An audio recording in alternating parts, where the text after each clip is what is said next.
Olá pessoal, meu nome é Fábio e eu, Jean da Silva Santos e João Lucas Reis, formamos o grupo Sancel. Vamos falar um pouco nessa videoaula sobre energia solar térmica. A maior fonte de energia disponível na Terra provém do Sol, e o Brasil tem um enorme potencial de aproveitamento dessa fonte de energia, pois praticamente todas as regiões do país recebem uma média de 6 horas diárias de insolação. Há inúmeras formas de se aproveitar a energia térmica. Dentre elas, podemos citar o aquecimento de água, secagem de grãos, refrigeração, aquecimento industrial e também as usinas heliotérmicas, que de forma bem resumida, transformam energia solar térmica em energia elétrica. No Brasil, o principal uso da energia térmica solar é no aquecimento de águas em residências, hotéis, restaurantes e aquecimento de piscina. A tecnologia da aquecedor solar vem sendo usada no Brasil desde a década de 60 e a cada dia que passa, sua utilização ganha mais espaço. Uma grande desvantagem desse sistema é o custo para a aquisição dos equipamentos, principalmente para a população de baixa renda. O preço gira em torno de R$ 2.000 para uma casa com 4 pessoas. Mas este valor tende a cair devido ao aumento da produção dos equipamentos, incentivos do governo e dos avanços tecnológicos. Os fatores que mais contribuem para o crescimento da utilização da energia solar térmica é a divulgação dos benefícios, isenção de impostos, financiamento para a instalação dos equipamentos e a necessidade de reduzir os gastos de energia elétrica devido aos racionamentos. Nesta videoaula, o foco será dado ao aquecimento solar de água, por ser a forma mais comum utilizada nas residências, principalmente para aquecer a água para o chuveiro, que é uma grande vilão do consumo de energia elétrica. Sua utilização gera uma economia de 30% no valor da conta de energia elétrica. O sistema básico de aquecimento de água por energia solar é composto por coletores solares e reservatório térmico. O coletor solar é um trocador de calor que transforma a energia solar radiante em calor, e o reservatório térmico nada mais é do que o recipiente para armazenamento de água aquecida. O coletor solar é normalmente selecionado em função de sua aplicação. Pode ser de diversos tipos, onde podemos destacar os coletores planos com cobertura, coletores planos sem cobertura e coletores a vácuo. Coletores planos com cobertura são equipamentos destinados a aquecer a água a temperaturas compatíveis ao uso sanitário e para outras aplicações. Nesse tipo, o fluxo da radiação incidente é uniforme para toda a sua superfície coletora. Já o coletor solar sem cobertura permite a incidência dos raios do Sol diretamente na placa absorvedora. Produz aquecimento a temperaturas menores que as dos coletores com cobertura, o que os torna mais adequado para aplicações que exigem temperaturas mais baixas, como por exemplo o aquecimento de piscina. E os coletores a vácuo produzem água a temperaturas mais elevadas, ou até mesmo vapor. Essas temperaturas podem ser obtidas com a redução da perda térmica no coletor solar. Olá pessoal, meu nome é Jean e vou dar continuidade a essa videoaula. A eficiência dos coletores varia em função das condições climáticas do local, possuindo um comportamento característico para cada coletor.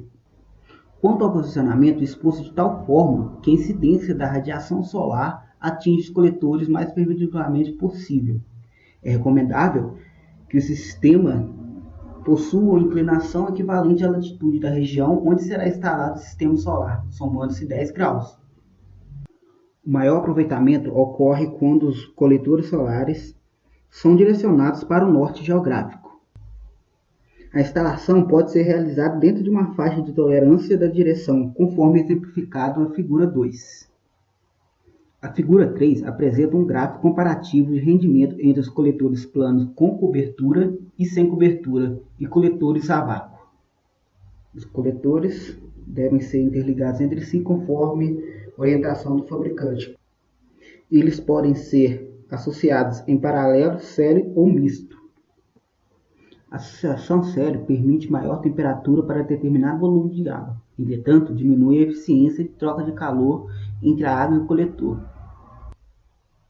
A associação paralela permite maior volume de água.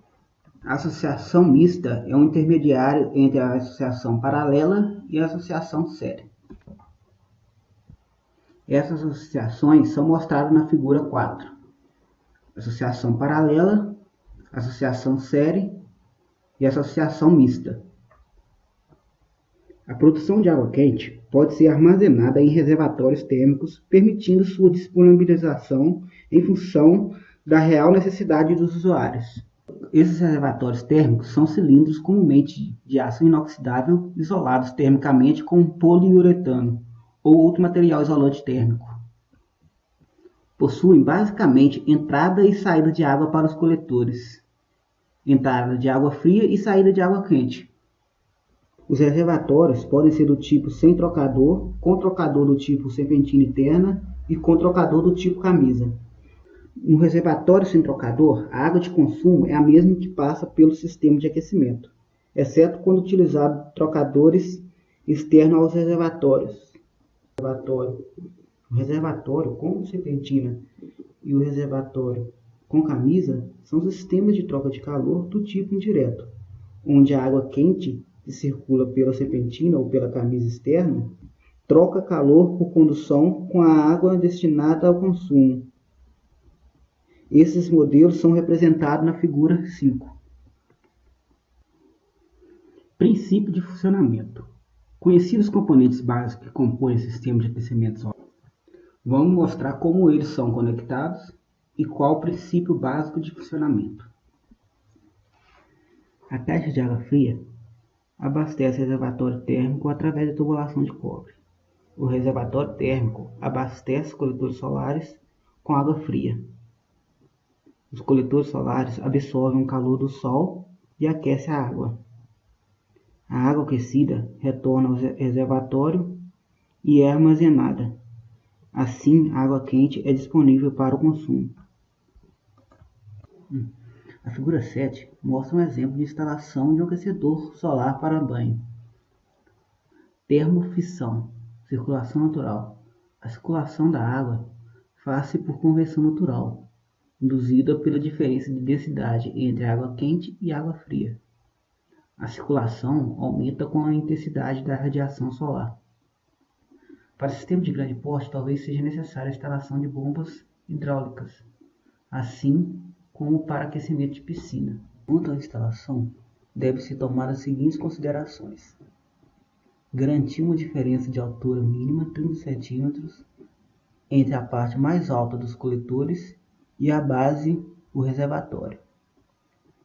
Recomendado que a caixa d'água que abastece o reservatório esteja posicionada 10 cm mais alto que o mesmo. Evitar instalar onde haja sobeamento.